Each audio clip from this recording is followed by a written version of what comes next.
Hey everybody, welcome back to A Cow's Opinion, where I give you the latest, greatest, and sometimes stupidest news on the internet, so you can like, comment, and subscribe for this and amazing Let's Plays. And today, we are looking back because Geoff Keighley talked about E3 and how it killed itself in a recent interview. And this is a big thing. Now, as you know, if you've been following A Cow's Opinion, we talked about how E3 was canceled. The big boys are running their own shows.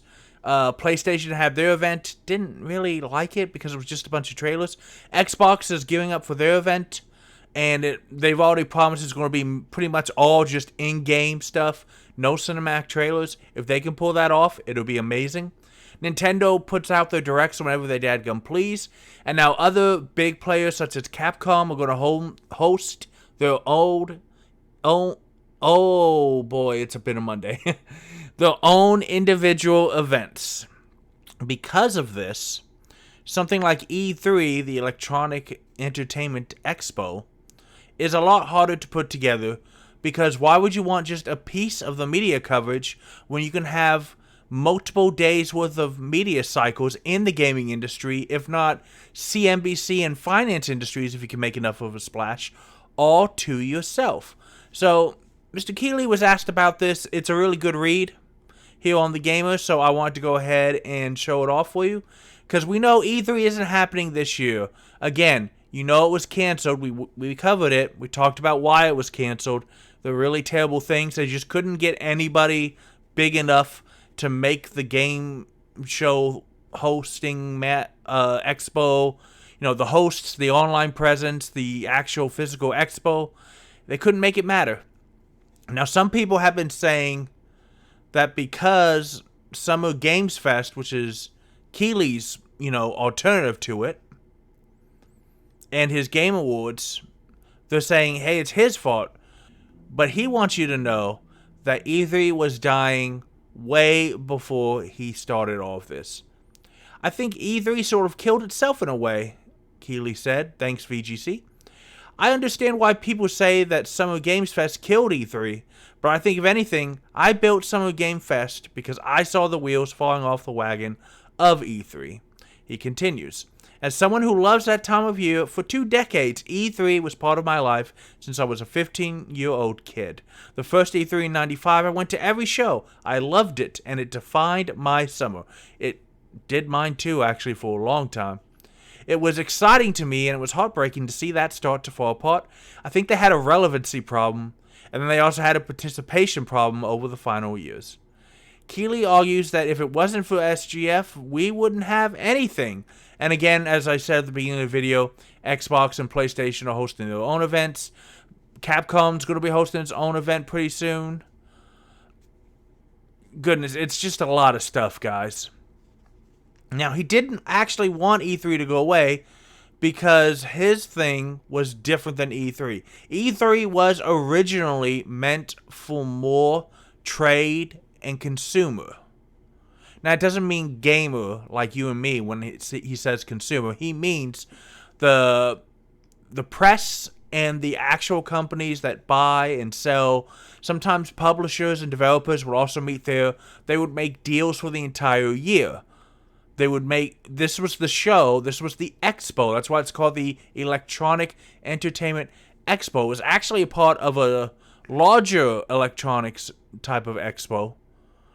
And a lot of the game companies were not happy with the small amount of space they were allotted, so they said, we can do our own show. And they started, it took a couple years, but finally it became the place. If you were GameStop, if you were Best Buy, if you were Walmart, you would go here and you'd find out what the biggest games were, and you would make sure you had your order so people came to your store to do business. Now, Keighley was involved in E3, actually. He hosted the E3 Coliseum, but he started Summer Games Fest in 2020 during the early stages of that pesky global health crisis, whose name I still can't say, or else they're going to push my videos down even more than they're already on. And because of things like lockdowns and you can't go out anywhere, you have to do all kinds of stuff, an in-person event like E3 had to make a lot of changes. But because Summer Games Fest was designed from the ground up to be online and showcase things for you, it did well. So in 2020, when SGF was doing its premiere and becoming a hit, the global health crisis was in full swing. Now, the year before, in 2019, not only had E3 had declining participation, both in game makers and interested public, but they also had, if you remember, that massive data leak where a bunch of very sensitive data from the developers, the game companies got leaked. I'm talking phone numbers, email addresses, internal stuff that they really would prefer you not to do because it was internal use only. It was only for the registration and contacting of E3, and it was not a good look. So then 2020 happens, no E3. 2021, online only E3, and it was not bad. But then it canceled in 2022 because they couldn't get it together, because companies were starting to pivot and say, hey, let's just do our own stuff. And then this year, as we've covered on a previous Cow's Opinion, Nintendo said we're not going to be there. Microsoft said we're not going to be there. Sony said we're not going to be there. Those are all your major hardware makers. That's not good. And then Ubisoft has canceled a lot of their games, and they could not get they couldn't get anybody to confirm, yes, we will be at E3, it's time to come back. They tried as hard as they could, but the problem was nobody wanted to be the first to commit to. Everyone got used to smaller events or doing your own stuff online or actual conventions like PAX. But the E3 is massively expensive, guys. It's done in LA, which throughout the early part of the 2000s, all the major developers had major presence in LA. It wasn't terribly hard or expensive. You had to set up the booth, you had to hire the personnel if you didn't have them on staff or your own convention team. But it wasn't massively expensive to get people there. But as video games became bigger and more studios started setting up, there's a lot of video game studios in the Northwest, Oregon, and Seattle areas. There is a lot of studios in Texas, actually. There's a couple of game studios hanging out in the Northeast. There's a lot of studios in Japan, obviously. There's more game studios in the EU now than there were back 10, 15 years ago. There's more independent game studios. The problem is that LA is a very expensive city. First, you have to fly in there. Then, with a major convention with like 50,000 attendees who are just game fans coming in, that's not counting the developers and all the other personnel there that are going to be at that expo. You got to get hotel rooms. You got to pay your staff while they're there for an entire weekend. You got to pay food. You got to fly them out there. You got to fly your booth out there. By the way, if you're doing any kind of major announcement or gameplay showcase, guess what? Your actual development team has to go because you need people to teach people how to play the game, to show off the game. For that week, you're probably not getting a lot of development done.